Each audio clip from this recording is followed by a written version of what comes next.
Hello, my name is Steve, and for the past several years I've been conducting underwater video testing on dozens of anchors. Now, an anchor that has been missing from my inventory is this 44-pound roll bar Rocna anchor. This anchor was donated to me for testing just temporarily by an individual, and that person bought this anchor secondhand himself, so we have no idea how old this anchor is or how much it has been used. I'll mention that on my scale, this anchor came out at 43 pounds, and the tip weight in the setting position, which is the position it's in right now, tip weight being the downward force that the toe is pushing, that came out to be 10 pounds. And if you do the math, that comes out to be 23% of the total weight of the anchor is on the tip. I'll mention that of all the similar style anchors like this, the tip weight ratio ranged from in the high teens up to 50%. So at 23, this is at the lower end of the scale. And the meaningfulness of that tip weight, it's not really clear to me. I've tested some anchors that were quite light and worked very, very well, and some anchors that were heavier that didn't work as well in some seabeds. But generally speaking, a high tip weight is a favorable trait. I'll mention a few things about the construction. I can't verify this for certain, but I believe the forward part of the fluke is cast into this sort of V shape. It's quite thick, very strong. The after part of the fluke, I believe, is a single piece of plate that had perhaps a notch cut out, and it was folded along this line, and then these sort of back part, those folded up with a weld here. This is all welded to the forward part of the fluke. The roll bar itself is hollow, and it's welded on, of course, and then the shank is simply cut out of a piece of flat plate and welded on. It's all very generously built. I don't see anything that's weak about this anchor. However, it is impossible to do a construction review of a Rocna roll bar anchor and not bring up a controversy that reared its head several years ago. Basically, when this anchor was originally manufactured, it had a shank that was made out of a certain grade of metal. At some point during the manufacture, anchors were built with a lesser grade of metal, and shanks did bend. There was a recall, and it changed back to a higher strength steel, and that's all. I'll go into the details of this. This is all well published. If you go online and search for Rocna shank controversy, you can spend all day researching this. Long story short, that did happen, and frankly, I didn't even want to bring that up. And the reason I did is because this shank is bent. I don't know when it happened or how it happened. It's subtle. I had to kind of sight it, to really notice it at first, but then when I put a straight edge and hold it tight to the base of the shank, we see a gap here. It's about a pinky width. Same thing happens if I put the straight edge on the bottom side, shows the same deflection. I don't think that's enough bend to affect performance, but it does say something about the strength. I'll note that the scantlings of the strength are generous. There's more width and more height to numerous other anchors. So assuming this is a good grade of metal, there should be no problem with strength. I guess there's a slight possibility that this shank was manufactured from plate that had some curve to it, and it was just built this way. We really can't verify that, but I made a note of it. This shank is slightly bent. I did test the anchor at my 4 primary seabeds. That would be the sandy mud, the new soft mud, the sand and gravel site, and the new cobblestone site. So, tested it thoroughly. Let's get to the footage. Enjoy.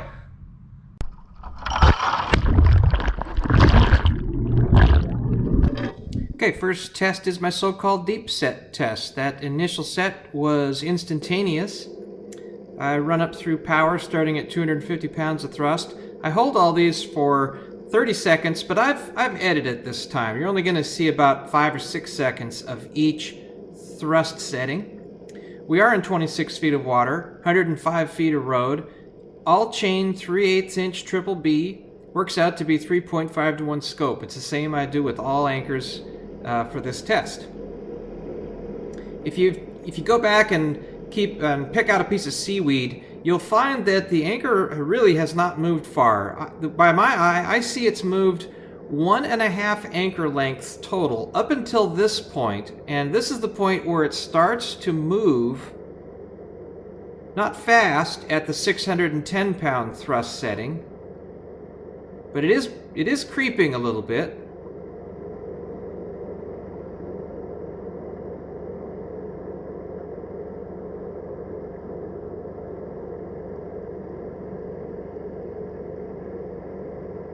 Nudging along a little faster, and right now I've increased the thrust to 680 pounds. The drag is now brisk, and now the anchor has released. On retrieval, we can't quite see the anchor, but we can see a cloud of seabed, so no question it brought up seabed. And there was a bit left over, but there was a piece of seaweed there. I'm not gonna show it to you, but I did this exact same test twice and got the exact results twice. Next test is at the same location with the same scope. It is my 180-degree reset test. 2 knot back down. Solid set. 2,000 RPM. No movement. There's 3.5 knots.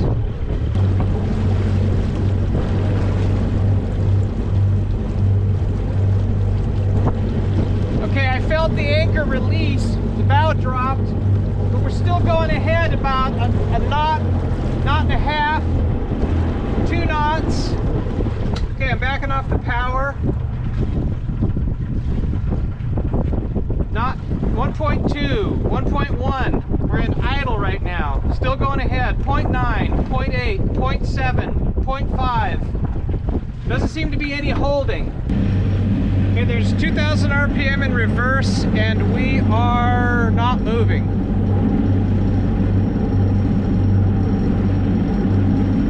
Okay, it's reset. Okay, I'm just going to go dead straight, right up over the anchor, 3.5 knots. That was the anchor releasing.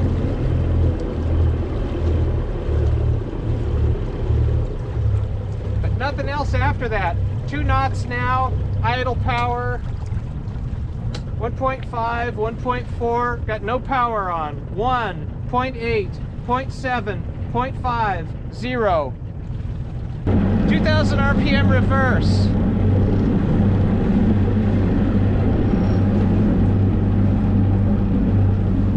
That's holding. 3.5 knots ahead.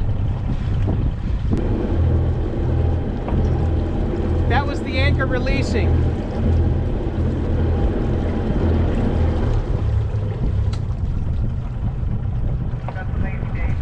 I'm going to leave it in gear. So we're idle ahead. 1 knot, 0.9 knots.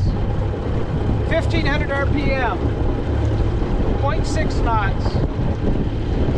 0.7.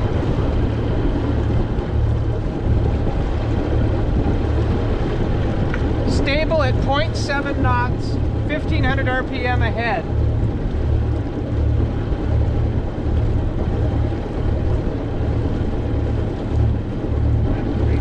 Still 0.7, 0.6, 0.5, 0. Okay, it stopped us. That was with 1,500 during that whole time.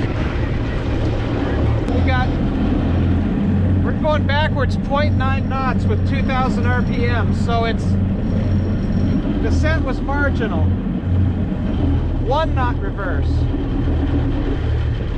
Okay, back to 1,500 RPM reverse power, doing 0.8 knots, 0.7. Okay, I'm going to let it stop. We're neutral. We're 0. Showing 25.3 feet depth.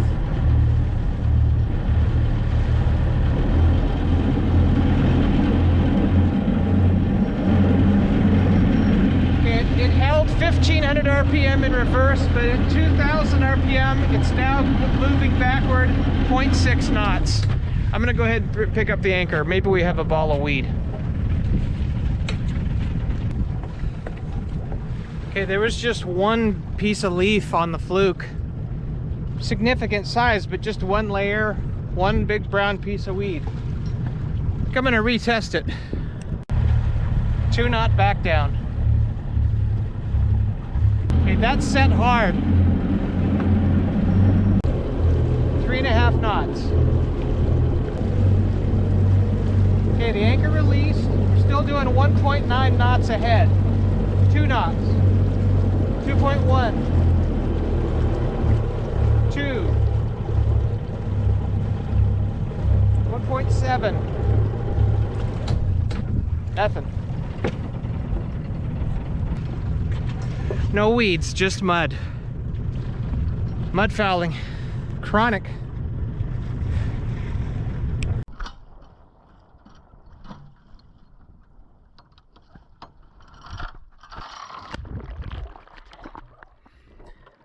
So those findings were controversial enough, in my view, to warrant doing it all once again. This is actually a different day, and I've moved down the beach a ways to make sure I'm in a different seabed. So here's the initial set, which is perfect. The anchor's clean. We're still in 26 feet of water. Same road. Everything's the same. Just repeating those first 2 tests that we saw. Okay, boat's driving over 3.5 knots. Here is the first reset. Notice that the anchor did not do a backflip. It didn't even list. It just rotated, which is the best scenario. Did not matter. That anchor is fouled and it will not reset.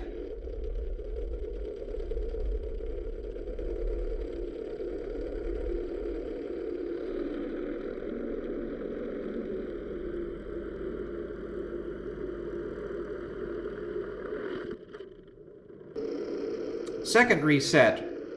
Again, no backflips, no listing, just a perfect rotation. But it would appear that the anchor rotated with a blob of seabed in its hand. And that one, I thought it stopped the boat pretty good, but then I pulled again in reverse. Again, just got the boat turned around and pulled, and there just wasn't any holding.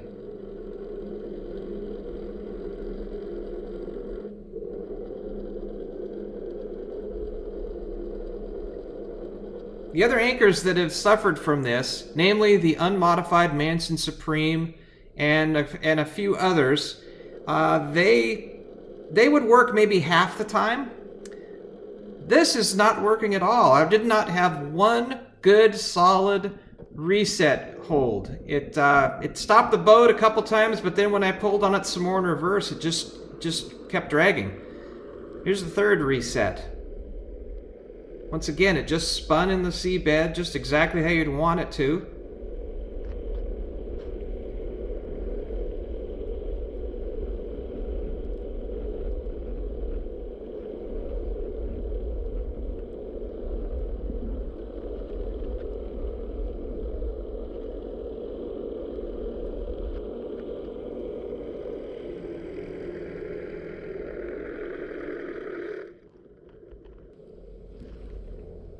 Again, I'm turned around, give it another pull.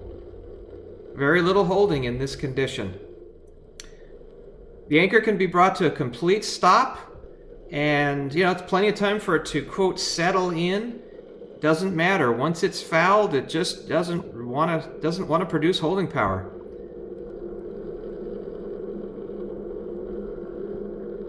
Occasionally get a glimpse of the anchor there. It is upright.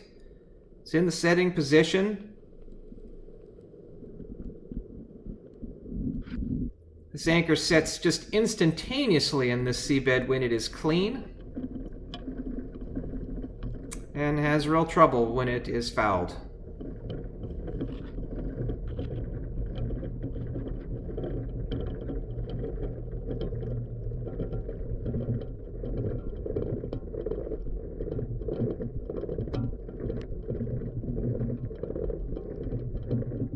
Doesn't even look like there's much mud on the anchor at that point. Clean as a whistle.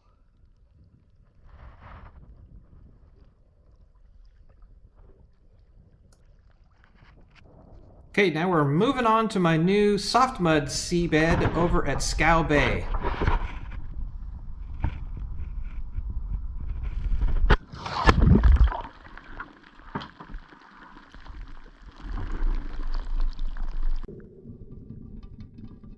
I've actually done a lot of testing here. You haven't seen it yet, but tested all the anchors, and this is some rare good footage. It's proved to be very difficult to film here. What we noticed is after the slack got taken out of that chain, there's very, very little movement here at first. The anchor dug in immediately and is now producing holding power, up to 200 pounds of thrust. We don't see where the anchor is because I found it necessary to attach the camera tether well away from the anchor. Many of the anchors would descend well below the substrate, thus dragging the camera with it into the mud. So to prevent that, I've moved the camera tether about 5 feet away from the anchor. Got 250 pounds of thrust. Again, there hasn't been a lot of motion. 310 pounds. This is still 26 feet of water. It's a whole nother seabed. We're miles away. But for consistency, I like the 26 feet. I like the 105 feet of all-chain road. Got a 4-foot bow roller. That works out 3.5 to 1 scope.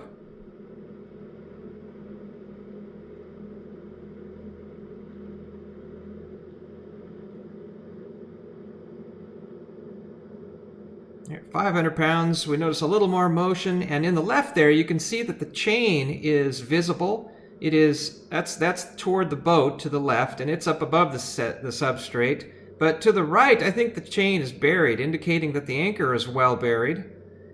Here at 610 pounds of thrust, the anchor starts moving quicker.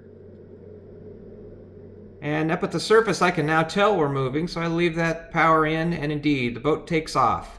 And for this seabed, this is actually good performance. I've tested other anchors that were able to hold the full 680 pounds, but only a handful. So this anchor, generally speaking, that's as good performance compared to all the other anchors for this seabed. It's a totally different kind of mud. There's no sand in it. It's creamier.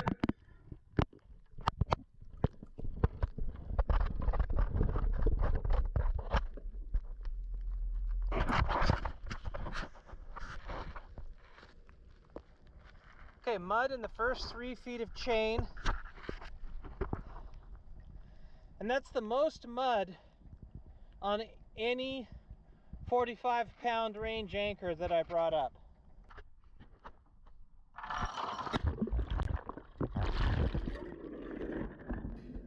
This test is at my new Cobblestone seabed. I recently did a 19-anchor Cobblestone shootout video. Look for that. It depicts all 19 previous anchors in one video.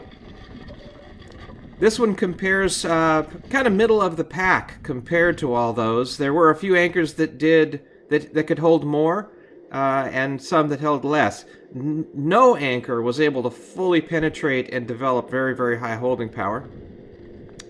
So this is certainly a seabed type that should be avoided, but if one were to encounter it, it'd be nice to know if your anchor could produce some holding power. And this one was able to hold 250 pounds of thrust, but we see here at 310 pounds, it drags. I went ahead and chopped the power down, let the anchor come to a stop, and then I repeated the increase in thrust again, just to kind of do it twice, make sure it'll repeat the same.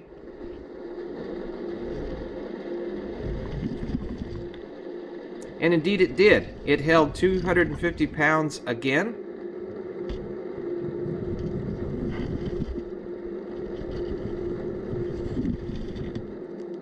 And then when I bumped the power up to 310 pounds of thrust, the anchor drug just as it did before.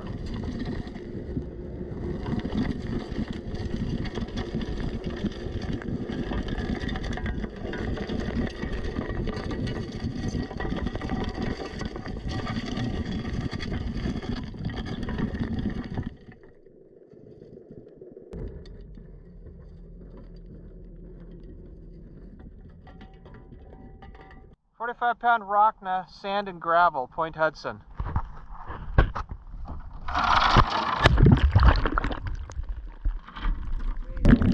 Okay, as stated, this is my sand and gravel site. I've been testing here for years, and lately there's been lots of weed that has made testing problematic, but we got lucky here. We see the anchor landed right between some weeds, and the anchor sets perfectly initially.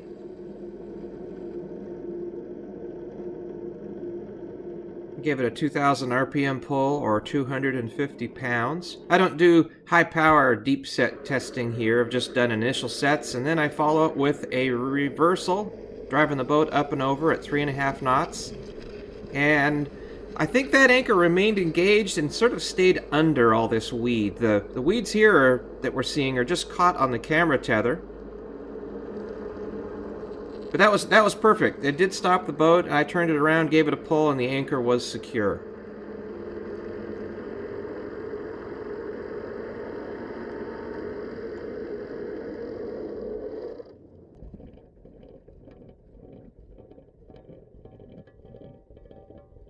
Don't get to see much here on retrieval. A little part of the roll bar is showing.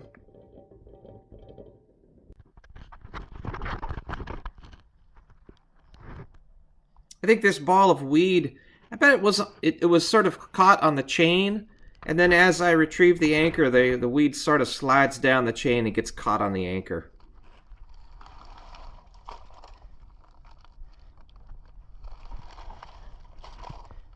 It's pretty common for this part of the world to see that much weed on a retrieved anchor, but when cleared away, we see that it's perfectly clean. Well, it is clear to me that this anchor has an issue with mud fouling. Now, I know some of you view my 180-degree high-speed reset test kind of with a dubious eye, and I'll accept that. You may think that that's something that only happens once in a lifetime, kind of like driving your car into a brick wall. You might say, I'm just going to avoid the brick walls. Okay, fair enough. But this anchor, along with one other that I've tested, now shows mud fouling to be a problem, even if we're just pulling in one direction. Just my high holding power test shows that at some point a blob of seabed sort of disconnects from the surrounding seabed, carries along with this anchor, and it just becomes a new beast at that point. It lost this shear plane that was once diving under something. Now that something is part of the anchor, and it all just travels together, and there's really nothing to force it further downward. In fact, the front edge of this blob might be shaped sort of like the front edge of a ski and help it rise out of the seabed. The video footage sure seems to indicate that. To really know what's happening, you kind of maybe need to be a soils engineer. We've got stickiness, we've got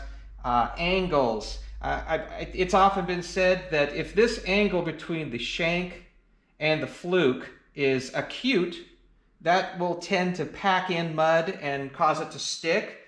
I could see that. It's said that a fat roll bar and small diameter will sort of help grab a hold of mud. This anchor also has a turned up back edge. I think it's all probably contributing to sort of grabbing a hold of this blob of seabed. And indeed, this anchor has fouled to a higher degree than any other anchor I have tested. It actually had less holding power than any other 44-pound genuine anchor that I've tested. And I'm including a 44-pound Bruce, 44-pound Delta, 44-pound CQR. Those are all anchors that have a reputation of either low performance or low holding power. They all held more straight line pull in my sandy mud seabed. And around these parts, that's a typical common seabed. In fact, there's boats at anchor right now in my test seabed. So it's a common place for the Pacific Northwest, common substrate, and I have to say, if you've got one of these anchors in the substrates at shortish scope, I would use extreme caution. Now, there's no question that increasing scope up to, say, 5-to-1, 7-to-1, or more is going to mitigate this issue. And you might be wishing for me to conduct those tests, but here's why I didn't do it. If I increase the scope of this anchor to 5-to-1, there's no doubt that it will then hold the maximum force that Panope can pull. It maxes out now at 680 pounds of thrust. And I just needed a bigger test boat. It's a long story. If I had a boat that could pull 2,000 or 3,000 pounds, then I could go and test all the anchors again at higher scopes and be able to reach their maximum holding power, and we can make some comparisons. Okay, I have the Rocna next to the very similarly sized Manson Supreme.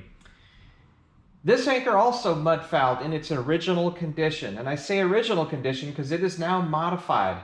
If you have not seen the videos I produced that discussed all this, do it now. Just go back right now and watch videos number 58 and 67 from my list of anchor videos.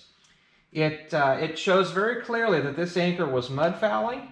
I did numerous back and forth tests, and it fouled similarly to the Rocna. Not as bad, but similar.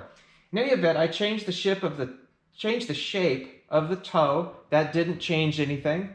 I changed the angle or this edge profile. That made no effect. I added a chunk of metal here to sort of increase the size of the ear. I believe that mod actually made it worse. I took a large amount of material off the shank with the hope that it would increase the tip weight, and it did. Didn't seem to make much difference. Maybe that one was the only one that really made a little difference. In any event, the thing that finally cured this anchor, I mean, it was night and day, was drilling holes in the fluke. And you'll see I've got these rows of holes. I'd like to say it was my brilliance that came up with it, but it wasn't. I was simply looking at Anchorite anchors. They're made in Australia, and they put holes in their flukes. Normally it's just the cutout of the name of the anchor. Doesn't matter the shape. And the claim was that it prevents mud from sticking, and I can't explain exactly how this works, but I can promise you that it does. My tests and my videos show it absolutely clearly that it was a Jekyll and Hyde anchor. Before the holes, it would not reset reliably, and after, it was 100%. Maybe it's a lubrication issue. Maybe water is being allowed to come in from the back side and help keep it slippery. Maybe it breaks the suction of something that might be stuck on there. Don't know, and frankly, I don't really need to know. I just know that it works. I know what you're going to tell me. Steve, get over there and drill holes in this anchor. And I'd love to. Boy, I've got a mill right over there. I would chuck this up instantly and start drilling if I could. And I can't because it is not my anchor. Now, the owner of this anchor is going to watch this video. If he says, hey, Steve, get to it, drill those holes, I won't waste a minute. Until then, we can just speculate. Certainly if I find another one of these anchors that's available for drilling, I will. Maybe I can buy this anchor cheap. And then, of course, if I owned this anchor, I would drill it. I would be reluctant to spend a whole lot of money on this anchor, given that the shank is of dubious quality and its bent condition. Maybe I need two of these anchors, one with holes, one without, so we can do back-to-back, side-by-side comparisons. Okay, I got lots of things to think about. I'm going to be going back to work soon. The anchor videos are going to slow down, but I will keep going. Hopefully you guys will keep going with the donations. They are making a difference. Certainly would not be producing this much testing without it. If you want to help out yourself, I've got the usual Patreon and PayPal account set up. As always, anchor safely. So long.